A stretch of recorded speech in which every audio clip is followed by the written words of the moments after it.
the human rights-based approach. According to our PowerPoint, what is a human rights-based perspective? This definition is that it is a conceptual framework for the process of human development that is normative based on international human rights standards. The human rights-based approach also aims to protect and empower the human rights of every individual. This human rights-based approach also seeks to analyze the inequalities at the heart of the development problems and unjust distribution na ito yung mga sanhi kung bakit napapabagal ang pag-unlad ng ating ekonomiya at ng ating bansa.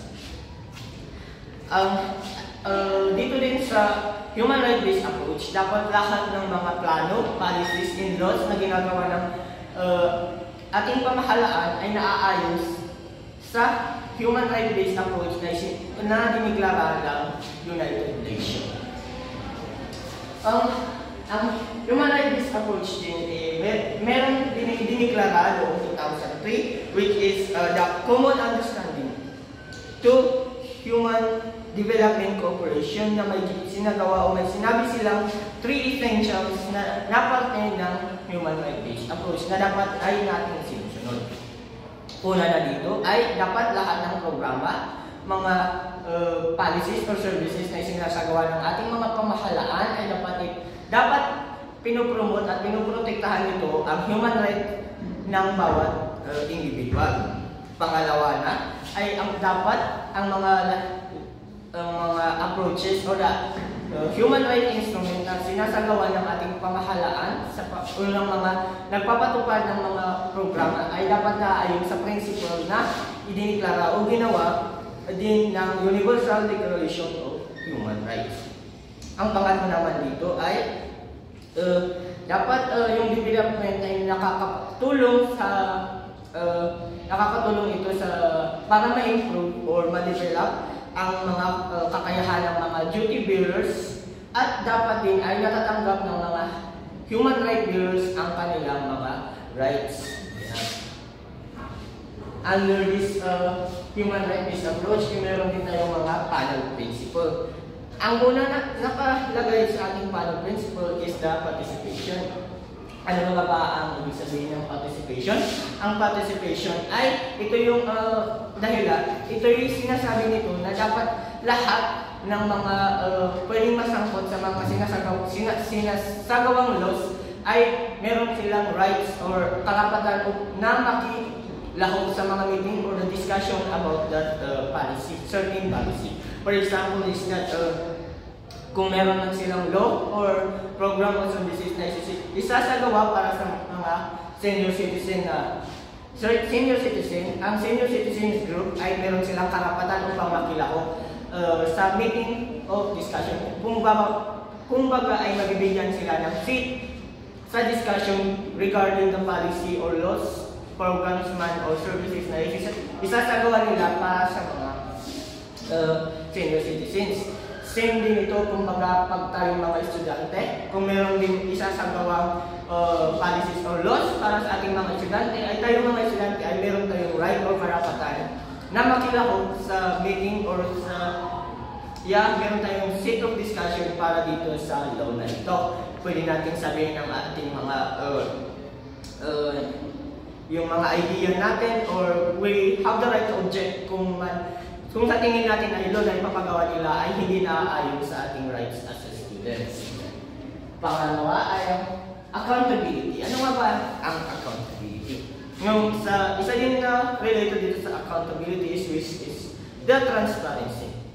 Mahalaga kasi ang transparency which comes to the accountability because for us citizens to view or parang meron tayong makikita or perspective or view na pwede nating makita yung mga sinasagawa ng ating mga pamahalaan ay isa ring mahalagang bagay para sa mapanatili ang accountability at para rin maiwasan ang mga corruption. For example is yung sinasagawa ng mga nilang law or yung pinapasa nilang batas sa panahon ngayon which yung para siyang free for all transparency wherein all citizens ay makikita natin yung mga funds na nilalabas nila kung saan nila doon ginagawa kung sino man ang kumuha nito sa ating mga official, which is very important to ensure the accountability also, and that's for us to avoid any more corruption na ito rin yung naging sanhi na kung bakit napapabagal ang development o pangulan ng ating pamahalaan at ng ating bansa. Pangatlo dito ay non-discrimination and equality. Equality pala. Yung non-discrimination, which is dapat lahat ng mga discrimination ay pinapabawal sa kahit na anong parte. Kasi some other groups also, as for us, JSWD, we noticed that some other groups use the discrimination based on our researches and our activities, yes. First of this is that the senior citizen. Alam naman natin na yung mga senior citizens, base sa kanilang edad, ay nagkakaroon sila ng inequality which is come to their opportunities at yung mga resources dahil sa kanilang edad. Kumbaga, yung mga trabaho kasi pinapasukan, meron silang age limit na binibigay. Ito yung parang nahihirapan na yung mga senior citizen na makakuha ng kanilang trabaho dahil nasa age limit na binibigay ng mga naghahaya ng mga trabaho. Which is ito yung yun ay para rin namang nakaka-prohibit or nakakabangga sa kanilang rights ng mga senior citizen, which is the rights to have a work also. Yes. And next is the equality, which is equality must be observed in every institution and sa lahat namang parte ng ating bansa. For example, is that gender inequality, yung mga yun. Yung dapat natin yung respeto yung gender ng ating mga kapwa-tao. Tapos yung mga status, ay dapat parang equal lang dapat yung paningin natin na kung baga sa mga trabaho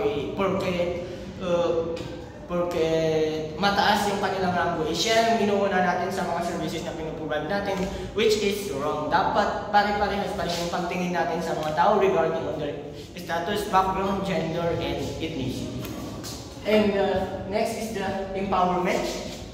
Yung mga empowerment is it is really important for citizens na malaman nila yung kanilang rights. For example, is that we as indigenous people, we must know our rights, that we have the rights on our ancestral lands wherein we have the right to protect it, diba?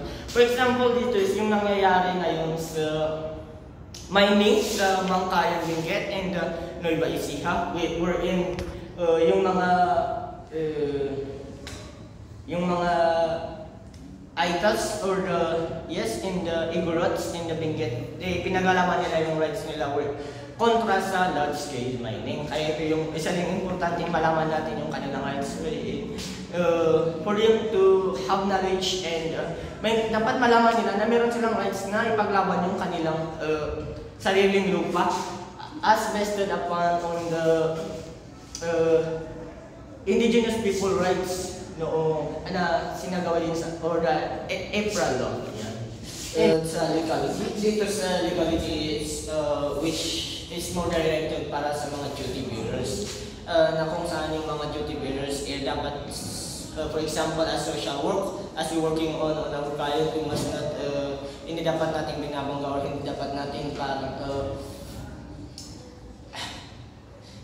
basta yun, dapat hindi natin binabangga yung mga rights ng ating mga clients, which their human rights as based on our universal human rights na dapat natin pinapahalaga yung human rights ng mga clients natin as the right individual, the right of living, and the right to development. Wherein dapat hindi natin sinasabi na regarding on the race, for example, yung mga may kaso ng may kaso sa batas na yung mga nakulong, dapat hindi natin sinasabi na yung mga ganito is dapat masama na sila, which falls about which falling sa leveling.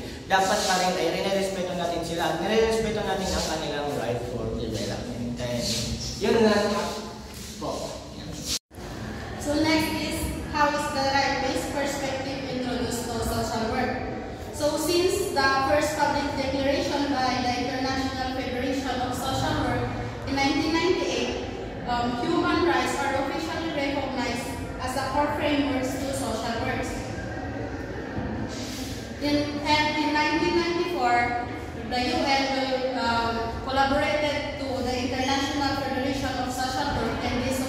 the emphasize guide values of the International Federation of Social Work, which is, the first is the human rights.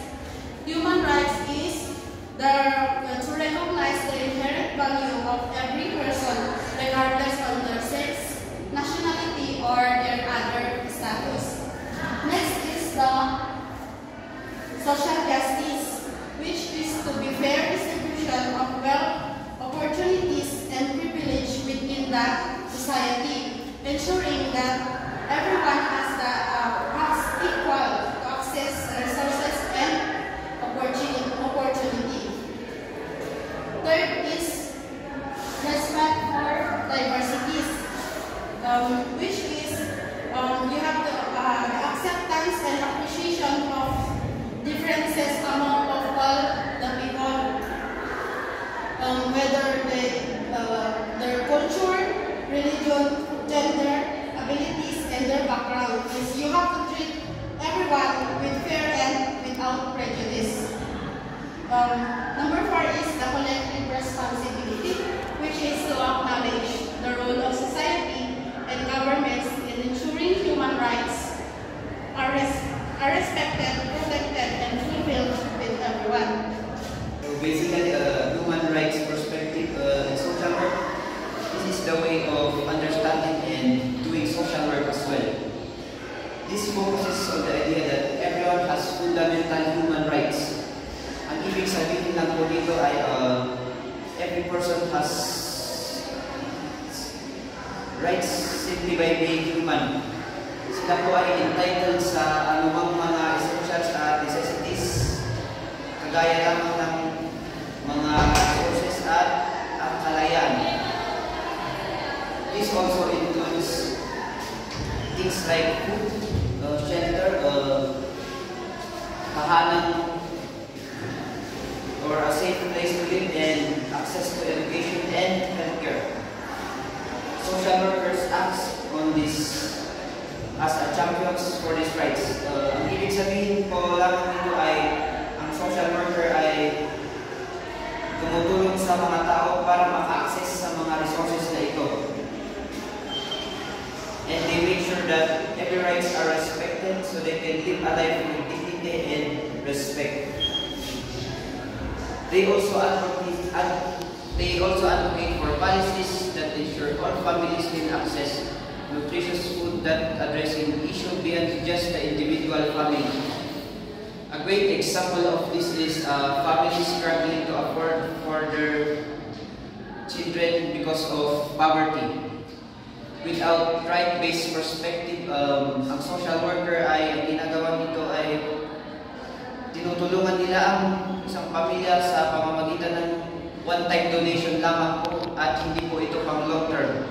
While with right-based perspective, ang ginagawa ng social worker dito ay is she understands that every family has fundamental rights to these resources. They would not help the families directly by giving them food, but they connect these families to food assistance programs and help them apply for governmental benefits that they are entitled to. Next, what is human rights? Human rights are the rights inherent to all human beings, regardless of race, sex, nationality, ethnicity, language, religion, or any other status. Human rights include right to life, freedom from slavery and torture, freedom of opinion and expression, the right to work and education, and many more. Everyone is entitled of these rights without discrimination. So in short, lahat tayo ay may karapatan sa, for example, lahat tayo may karapatan, and those examples are stated. Ngayon, yung human rights na to is binigay sa atin. Pinanganak pa lang tayo, may rights na tayo. We have the Universal Declaration of Human Rights or UDH. Sa labing ng UDHR, meron tayong 30 articles and magbigay na ako ng lima. Article number 1, we are all born free and equal. So, lahat tayo ay pinanganak na malaya at may balance or equal na karapatan. Pangalawa, freedom from discrimination. Walang sino man ang may karapatan na discriminate tayo kahit ano man yung difference natin natin sa isa't isa. Next is Article 3, Right to Life. Magkakaroon tayong mabuhay. Article 17, Right to Own Property. May karapatan tayo na magkaroon ng sariling property. Next is Article 18, Freedom of Religion or Belief. So kahit sino man ay may karapatang pumili ng kahit na anong religion na gusto nilang maniwalaan. So, dapat naman tayo sa Bill of Rights. So, ano nga itong Bill of Rights is under Article 3 of 1987 Philippine Constitution. So, ano nga ba itong 1987 Constitution ito? So, it's a supreme law of Philippines, guide the nation toward peace and justice, establish a just and humane society, a government. So, Bill of Rights has 22 sections. It declares the primary rights, protection for the people. It aims to balance the freedom of individuals for peace of public and ensure justice in our society.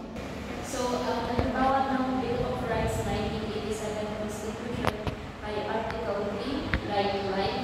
Ang meaning nito ay everyone has the right to live, be free, and feel safe. So, ang halimbawa ay you have the right to exist and to live without the fear of being killed and harmed. Okay, let's move on to who introduced the right-based perspective. Actually, no individual or person introduced the right-based perspective, but it was introduced and promoted by international organizations like the United Nations, wherein following the adoption of the United Declaration of Human Rights in 1949 after World War II. So it emphasizes the inherent dignity and equal rights of all individuals, regardless of their race, nationality, religion, or any other status. And another international organization is the International Federation of Social Work, or the IFSW, wherein in 1988, the IFSW set up the Human Rights Commission to support and advocate on behalf of social workers who are at risk or persecuted as they practice their professions. This also officially recognized human rights as a core framework for social workers, and this marked the profession's commitment to uphold human dignity and working to eliminate human rights violence. In Philippine social work, the human rights-based perspective focused in ensuring people needs are satisfied with dignity and participation, and empowering them to be active claimants of their fundamental rights rather than passive recipients, and ensuring them that the people have access to education and healthcare. Example is supporting indigenous groups in obtaining their land rights and taking part in environmental decision-making. Their job is not only to give services, but also to protect and promote human rights, especially for those who are poor and the people who are often ignored or left out by society. For example, assisting homeless families. A social worker helps a homeless family and find a temporary home or apply for government housing programs. This supports their right to shelter and a better life. Next, dito naman tayo sa what is the right-based perspective in Western? Centered on the belief that every individual has inherent human rights that must be respected, protected, and fulfilled by the society and state is the absolute foundation of the right-based perspective in social work. This perspective provides a legal and ethical framework that fundamentally shifts the profession from a charity or needs model to a justice and entitled model. First, the core duties: respect, protect, and fulfill.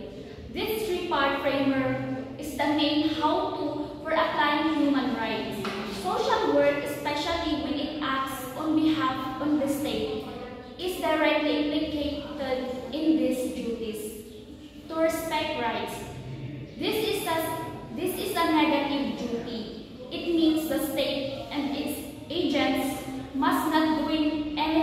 violate a person's right. Example, a social worker must not discriminate against a client based on their race, gender, or disability. In child welfare, this means not removing a child from a home for reasoning of poverty alone, as this would violate the right of family life. To protect rights, this is a positive duty. The state must take action to prevent third parties from violating a person's right. Example, this is the classic justification for protective services. A social worker intervenes in a case of domestic violence or child abuse to protect the rights holder from harm caused by another person. To fulfill rights, this is the most proactive duty. The state must actively create the systems, laws, and resources needed for people to enjoy their rights. Example, this moves a social worker beyond individual casework. It means advocating for the fulfillment of rights by campaigning for affordable housing or better funded schools. For example, the dual rule of Western social worker, wherein social workers are often agents of the state, for example, in child protection or the justice system, where they are paid by the government to carry out its policies. Okay, let's move on naman sa shift away from traditional charity or need-based models. So, yung meaning ng shift is to move away from viewing social problem as an issue of misfortune or deficits, to viewing them as matters of injustice and unmet obligations. So, ano ba yung traditional charity or charity models and need-based models? Yung traditional charity is address immediate needs without tackling the root cause of the issue. Kumbaga, the giver or the person in the charity holds all the power and decides who is more deserving. Example, in the 19th century, the charity organization societies or the COS volunteers are known as friendly visitors, and they will visit poor families to assess their moral characters and provide advice rather than giving them financial aid. So yung need-based models naman is ito yung professionalized version of charity model or yung traditional charity.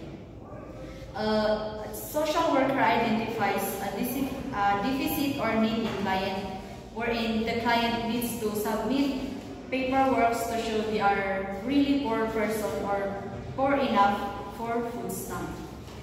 So, after meron ng right-based perspective, people or yung mga individual are no longer seen as beneficiary, but a person who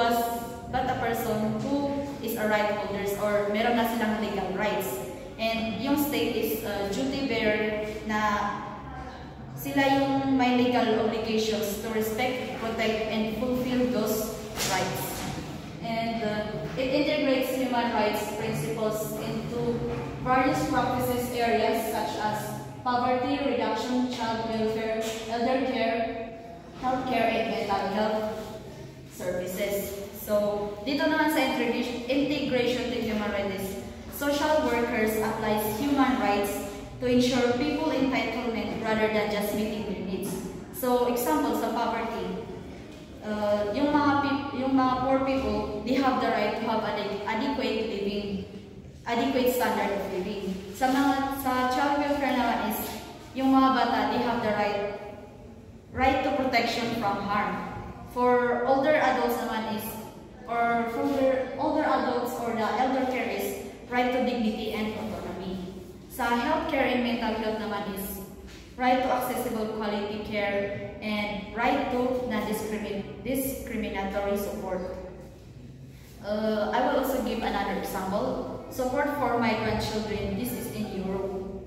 The Council of Europe promotes guidelines for age assessment and protection against sexual exploitation exploitation for migrant children, ensuring their rights are upheld during migration and asylum process. Yung asylum process is seeking protection if you have fear being persecuted in your country. Next question is why is it related to your core subject? Paano ka ba nakaka-relate HRB o the Human Rights Approach sa ating core subject na social environment and social work, the family group, and community and organization? It is related to our course as social work and our subject as the social environment and social work because kung pupunta tayo sa field wherein meron tayong work na isasagawa para sa mga family group and community and organization, it is important to consider the human rights of every individual. For example, the human rights and their access to information, their access to resources, and their access to services, and their developmental rights. And for us to social work, we must consider these rights of every individual.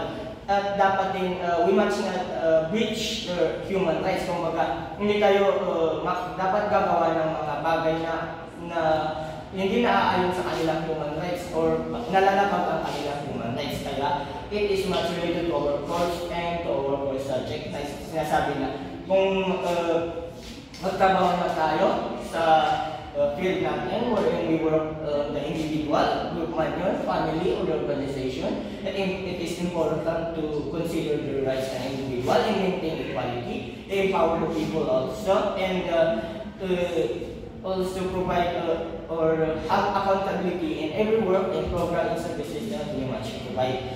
Which dapat nakaalay ito sa human rights ng bawat tao. And that's all.